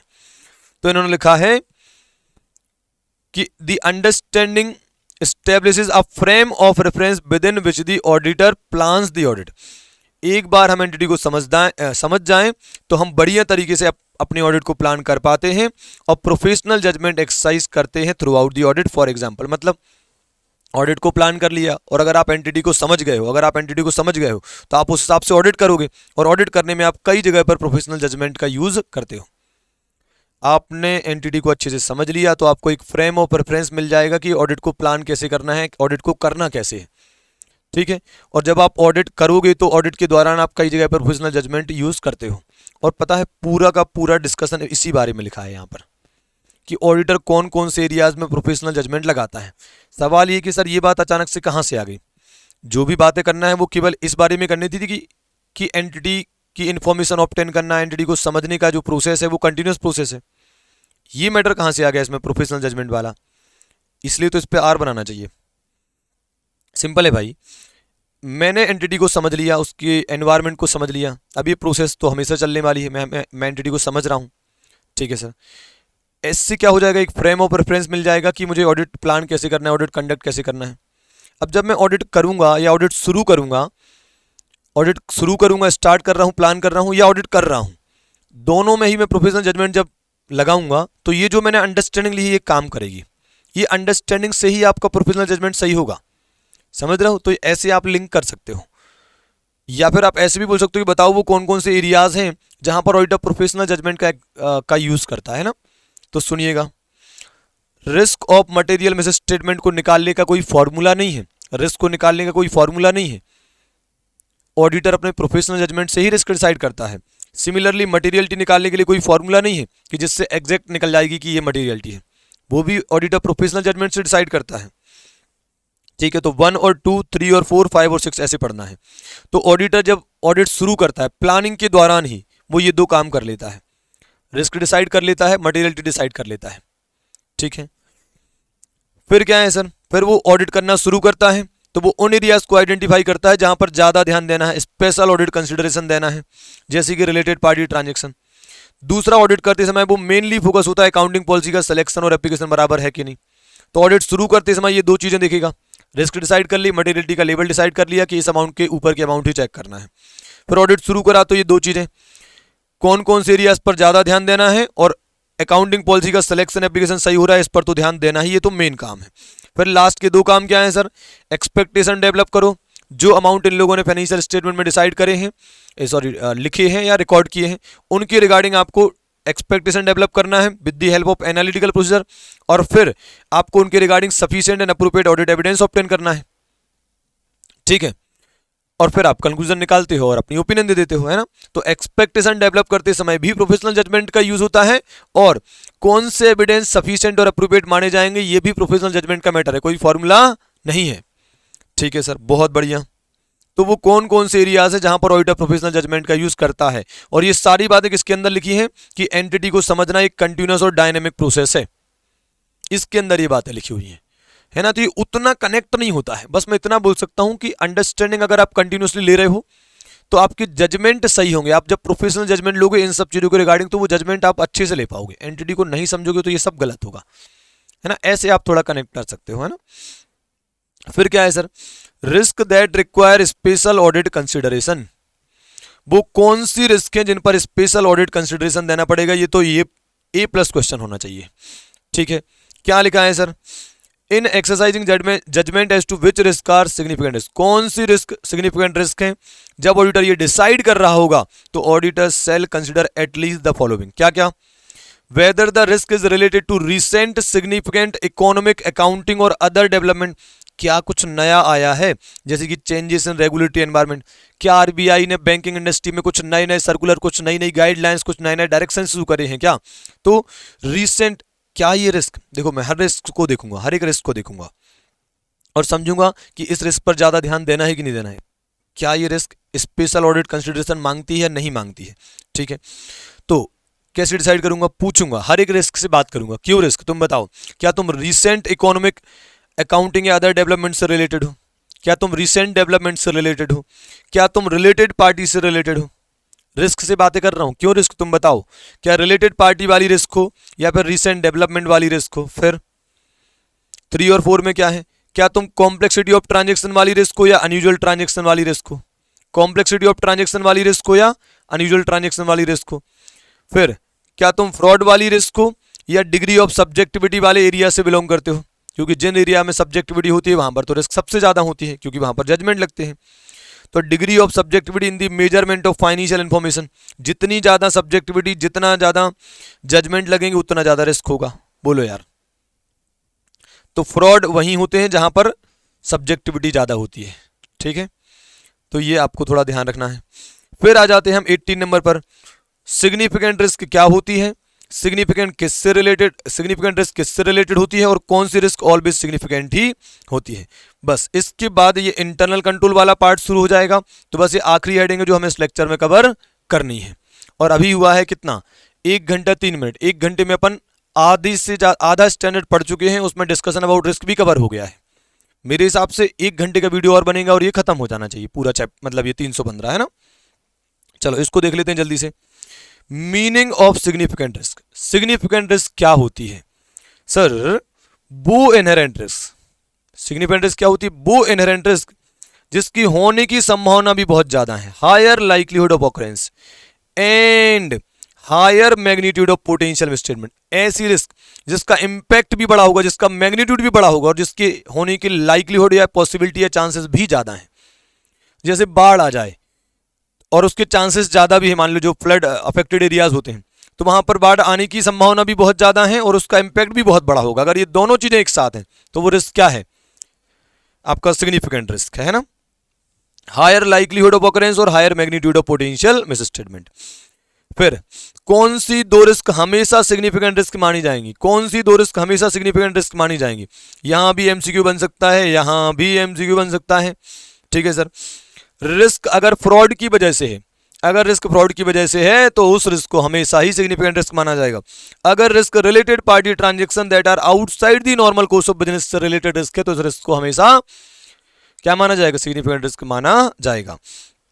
सिग्निफिकेंट रिस्क नॉर्मली किससे रिलेटेड होती है? सिग्निफिकेंट नॉन रूटीन ट्रांजैक्शन से और जजमेंटल मैटर से। सर सिग्निफिकेंट रिस्क नॉर्मली 2 चीजों से रिलेटेड होती है। सिग्निफिकेंट रिस्क नॉर्मली 2 टाइप की चीजों से रिलेटेड होती है। एक तो नॉन रूटीन ट्रांजैक्शन और दूसरा judgemental matters, judgemental matters, judgemental matters. Non routine transaction पर सेपरेट क्वेश्चन बन सकता है, जजमेंटल मैटर पर भी सेपरेट क्वेश्चन बन सकता है, या पूरा एक बन जाए जिसकी संभावना थोड़ी कम है, पर नॉन रूटीन तो बेटा इंपॉर्टेंट है। क्या लिखा है सर? नॉन रूटीन ट्रांजैक्शन क्या है? दैट आर अनयूजुअल, ऑब्वियसली जो बार बार नहीं होते, फ्रिक्वेंटली नहीं होते, कभी कभार होते हैं, अनयूजुअल हैं, तो वो क्या कहलाते हैं? Non routine transaction. क्यों सर? या तो उनका साइज बड़ा छोटा है, हो सकता है हमारे यहाँ 1 लाख के अंदर के सारे ट्रांजैक्शन होते हैं, अचानक से 4 लाख का ट्रांजैक्शन हो जाता है, तो ये अनयूजुअल हुआ ना, ये नॉन रूटीन हुआ ना, ऐसा। तो ड्यू टू ईदर साइज और नेचर ऑफ ट्रांजैक्शन, हमारे यहाँ फॉरेन करेंसी वाला ट्रांजैक्शन कभी नहीं होता, तो ये नेचर ऑफ ट्रांजैक्शन पहली बार हुआ है, कौन सा? फॉरेन करेंसी वाला, है ना। तो अनयूजुअल किस सेंस में? या तो साइज ऑफ ट्रांजैक्शन या नेचर ऑफ ट्रांजैक्शन के सेंस में। इस टाइप के ट्रांजैक्शन इनफ्रिक्वेंटली ऑकर होते हैं, कभी कभार होते हैं। अब सर रिस्क ऑफ मटेरियल में स्टेटमेंट ज्यादा हो सकती है नॉन रूटीन ट्रांजैक्शन में, रूटीन ट्रांजैक्शन में रिस्क कम होती है, नॉन रूटीन ट्रांजैक्शन में रोमम ज्यादा हो सकती है। सर इसके कुछ एग्जाम्पल दो, कुछ मैटर बताओ जिनको आप बोल सकते हो कि नॉन रूटीन है। वो क्या लिखा है sir? Greater management intervention to specify the accounting treatment. अरे भाई अकाउंटिंग ट्रीटमेंट क्या करना है, वो अकाउंट्स वाले, फाइनेंस वाला डिपार्टमेंट देखेगा ना। मैनेजमेंट क्यों बीच बीच में घुस रहा है कि नहीं इसका ऐसे ट्रीटमेंट कर दो, वैसे ट्रीटमेंट कर दो, ऐसा कर दो। अपने मन से कोई ट्रीटमेंट स्पेसिफाई करने की कोशिश तुम क्यों कर रहे हो, तुम क्यों उचक रहे हो? वो देख लेंगे ना फाइनेंस और अकाउंट वाले। ग्रेटर मैनेजमेंट इंटरवेंशन, मैनेजमेंट घुस रहा है बीच बीच में कि फलाना चीज का अकाउंटिंग ट्रीटमेंट ऐसा कर लो। मैनुअल इंटरवेंशन, अरे भाई हर चीज सॉफ्टवेयर से चल रही है ना, एक्यूरेटली कैलकुलेट हो रही है ना, क्यों चीजों को मैनुअली करके ह्यूमन रिस्क की वजह से चीजों को बढ़ा रहे हो? तो greater manual intervention for data collection and processing. आप किसी दुकान पे सामान खरीदने गए, वो बिल हाथ से क्यों बना रहा है यार? कंप्यूटर से निकाले एक्यूरेटली निकलेगा, हाथ से क्यों बिल बना रहा है? मैनुअल करोगे तो चीजों की गलती होने की संभावना ज्यादा है। तो greater management intervention, greater manual intervention, greater management intervention, greater manual intervention. Complex calculations, क्या पूरी हर चीज की कैलकुलेशन कॉम्प्लेक्स होते हैं? नहीं, अधिकतर चीजें नॉर्मल होती हैं, कुछ चीजें कॉम्प्लेक्स होती हैं, इसलिए कॉम्प्लेक्स कैलकुलेशन को भी क्या माना जाता है? नॉन रूटीन माना जाता है, क्योंकि हर चीज कॉम्प्लेक्स नहीं है, कुछ चीजें ही कॉम्प्लेक्स है, इसलिए इसको भी नॉन रूटीन माना जाता है। Nature of non routine transaction which may make it difficult for the entity to implement effective control over the risk. क्या मतलब हुआ सर? नॉन रूटीन ट्रांजेक्शन का कभी कभी ऐसा नेचर होता है, सर नॉन रूटीन ट्रांजेक्शन का नेचर कभी कभी ऐसा होता है कि उनके ऊपर आप ढंग के कंट्रोल लगा ही नहीं सकते हो कभी भी। मतलब आपने मान लो कोई फॉरेन की किसी एंटिटी को एक्वायर कर लिया, अब उसको कैसे क्या दिखाया जाए, ये तो एकदम ऐसा टाइप का हो गया कि ये तो रेयरली होने वाली चीज है, अलग ही नेचर की चीज हो गई। कभी अपने यहाँ ऐसा नहीं हो गया अपन ने किसी फॉरेन एंटिटी को एक्वायर कर लिया हो, तो ऐसी चीजों पर कंट्रोल कैसे लगाएं? ये कोई बार बार होने वाली चीजें होती तो एक बार सोच भी लेते कि कंट्रोल कैसा बनाना है। ये तो एक बार हुई पिछले 10 सालों में और पता नहीं अब कब हो गई। तो nature of non routine transaction कुछ इस तरीके का है कि एंटिटी के लिए उस पर कंट्रोल लगाना कठिन है, तो इसे नॉन रूटीन ट्रांजैक्शन तो माना ही जाएगा, और इसकी वजह से रिस्क ऑफ मटेरियल स्टेटमेंट ज्यादा भी हो सकता है। फिर है सर जजमेंटल मैटर। ये तो कितना क्लियर है यार, मैं कितनी बार बोलता हूं, जहां पर जजमेंट लगाना, जहां पर अंदाज से चीजें करना है, वहां पर तो रिस्क हमेशा ज्यादा रहेगी, वहां पर प्रॉब्लम होने की संभावना हमेशा ज्यादा रहेगी। तो क्या लिखा है? जजमेंटल मैटर्स में include the development of accounting estimate. जब आप अकाउंटिंग एस्टिमेट बनाते हो, प्रोविजन बनाते हो, तो वहां पर रिस्क ऑफ मटेरियल स्टेटमेंट ज्यादा होती है ना। हाँ सर, क्योंकि वहां पर जजमेंट इन्वॉल्व होते हैं, है ना। So may include the development of accounting estimate for which there is a significant measurement uncertainty, है ना। मेजरमेंट अनसर्टेनिटी बहुत बड़ी है ना, कितना बनाए प्रोविजन, ऐसा, ठीक है। और सर ये क्यों है? From matters such as following. Accounting principle ऐसे होते हैं कई जगह पर, for accounting estimators revenue recognition, जिनके इंटरप्रिटेशन अलग अलग हो सकते हैं। कई जगह पर ऐसे अकाउंटिंग प्रिंसिपल हैं, कई एएस में ऐसे अकाउंटिंग प्रिंसिपल या कॉन्सेप्ट दिए गए हैं जहां पर अलग अलग इंटरप्रिटेशंस हो सकते हैं। एनुअल सब्सक्रिप्शन फीस आती है किसी एंटिटी के पास, तो उसको मंथली रिकॉग्नाइज करें कि वन टाइम में रिकॉग्नाइज कर लें, आती हर बार एक साथ ही है, तो मंथली करें कि एनुअली करें, तो ऐसे अलग अलग इंटरप्रिटेशन कई जगह पर ऐसा होता है। ES 7 में है कंस्ट्रक्शन कॉन्ट्रैक्ट में कि रेवेन्यू रिकॉग्नाइज कैसे करें, जितना जितना कॉन्ट्रैक्ट कंप्लीट होते जा रहा है उतना उतना करें, कि कौन से मेथड फॉलो करें, उसमें अलग अलग चीज़ों पर बात की है। तो सर अकाउंटिंग प्रिंसिपल हो सकते हैं जिनकी डिफरेंट इंटरप्रिटेशन हो सकते हैं। अकाउंटिंग प्रिंसिपल किससे रिलेटेड? अकाउंटिंग एस्टिमेट से रिलेटेड, रेवेन्यू रिकॉग्निशन से रिलेटेड हो सकते हैं। तो डिफरेंट डिफरेंट इंटरप्रिटेशन हो सकते हैं, तो वहां पर रिस्क होती है यार। हो सकता है आप गलत इंटरप्रिटेशन निकाल लो चीज़ों का, तो आप फाइनेंशियल स्टेटमेंट भी गलत ही दिखाओगे, है ना। फिर सेकंड क्या लिखा है, रिक्वायर्ड जजमेंट में भी सब्जेक्टिव और कॉम्प्लेक्स।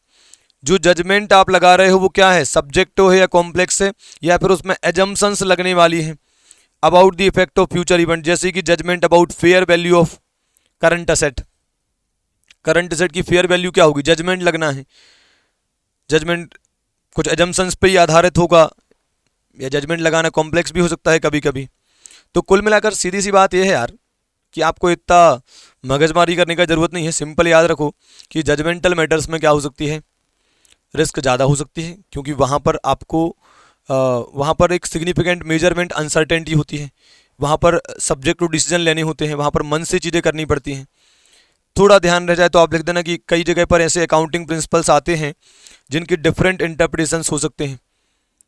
तो इंटरप्रिटेशन अगर अलग अलग हो सकते हैं तो कभी गलत इंटरप्रिटेशन भी हो सकता है। फिर कहीं कहीं पर ऐसे मैटर आते हैं जहाँ पर जजमेंट लगाने पड़ते हैं और जो कि सब्जेक्टिव होते हैं, जैसे कि किसी करंट असेट की फेयर वैल्यू को एस्टिमेट करना, है ना। तो ये उसी बारे में बातें बताई गई हैं और अधिकतर एक जैसी ही हैं, ठीक है। तो यहाँ पर आपका ये इतना पोर्शन फिनिश होता है। अगले लेक्चर में हम स्टार्ट करेंगे इंटरनल कंट्रोल वाला पोर्शन। ये खत्म होगा तो आपका एक तरीके से चैप्टर 3 का पार्ट 1 ही पूरा खत्म हो जाएगा, जिसमें मेनली 315 और डिस्कशन अबाउट रिस्क की कवर होता है।